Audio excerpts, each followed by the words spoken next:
Aujourd'hui, le Chafret, le 28 Marcheshvan. On a appris dans le chapitre 39 et le chapitre 40 du Tanya qu'après avoir passé notre vie sur terre, eh bien notre Neshama remonte. Si on a servi Hachem avec amour et crainte de manière révélée, c'est-à-dire qu'on a pu l'inscrire dans notre intelligence, on a pu la faire ressortir dans notre personnalité, eh bien notre Neshama va remonter jusqu'au monde de Bria. Si maintenant on a servi Hachem par amour et crainte toujours, mais ceci de manière naturelle, c'est-à-dire qu'on n'a pas pu la faire ressortir, elle était cachée en nous, eh bien là, notre Neshama va monter jusqu'au monde de Yetzira. Maintenant, le contenu de ce que nous avons étudié, la Torah et les mitzvot que nous avons appliqués, eh bien, elle aussi, le contenu aussi va remonter. Il va remonter dans les sphirotes, dans les mondes, comme on l'a dit, Bria ou Yetzira. Alors, le Admour Azaken aujourd'hui rapporte un propos que Rav Chaim Vital a dit dans Shar HaYechudim. Il a dit, si on fait Torah et Mitzvot sans kavana, sans aucune intention, c'est-à-dire ni par esprit d'amour ou de crainte, mais seulement on fait Torah et Mitzvot par habitude, eh bien quand même on crée des malachim, on crée des anges jusqu'au monde de Yetzira. D'ailleurs, on le voit dans le Zohar et ça nous fait déduire que finalement, une voix ne se perd jamais. Ce que l'on dit va toujours remonter. Alors maintenant, quand il y a une kavana, quand il y a une intention, eh bien, on va comparer la voix de la Torah, notre étude de la Torah, et la tfila. La Torah et la tfila seront comparables, et avec kavana, eh bien, on va pouvoir créer des malachim jusqu'au monde de Bria. Mais maintenant, si on n'a pas de kavana, alors là, à ce moment-là, on fait une différence entre la Torah et la Tfila. Sans kavana, eh bien, la Torah, elle va monter quand même, si on n'a pas d'intention.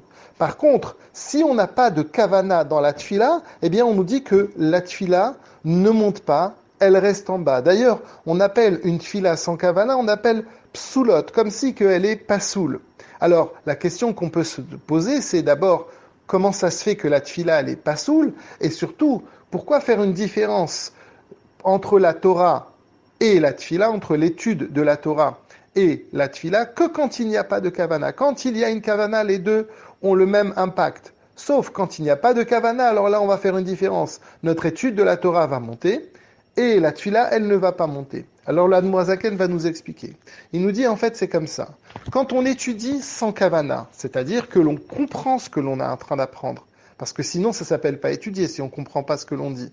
Mais à ce moment-là, quand on dit qu'on n'a pas de kavana, ça veut dire qu'on n'a pas vraiment révélé en nous l'amour et la crainte. Mais attention, on n'est pas du tout en train de le faire par profit personnel. Quand on dit sans kavana, c'est-à-dire qu'on est en train d'étudier, on comprend, sauf qu'on n'arrive pas vraiment à rattacher ça vraiment avec Akadosh Baruch Hu.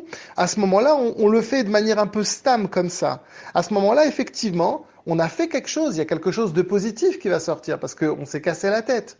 Et donc, effectivement, ça va monter. Par contre, si maintenant, effectivement, la kavana, c'est par exemple de devenir un grand rave, de trouver à avoir un profit personnel, alors là, ça ne va pas monter, ça va être comme la tfila. Et même quelque part, ça va être même pire que la tfila. Pourquoi? Parce que quand on dit que la tfila sans kavana, eh bien, elle ne monte pas, eh bien tout simplement parce qu'effectivement, à partir du moment où on n'a pas de kavana, on n'est pas comme si on est dans l'étude, mais là, à ce moment-là, on laisse passer notre esprit, notre marshava, elle va à droite, elle va à gauche, donc quelque part, l'objectif de la tfila, c'est de s'attacher à Hachem, et là, on n'a pas réussi. Donc là, cette tfila ne monte pas, mais si on fait une seule tfila dans l'année, eh bien, avec kavana, eh bien, cette tfila-là va rattraper toutes les tfilotes que l'on a faites sans kavana. Donc on voit finalement que l'étude de la Torah, il y a un avantage, dans le sens où à partir du moment où on fixe son étude dans la compréhension, eh bien même si on n'est pas vraiment rattaché à Hachem, eh bien quand même elle va monter. Attention encore une fois,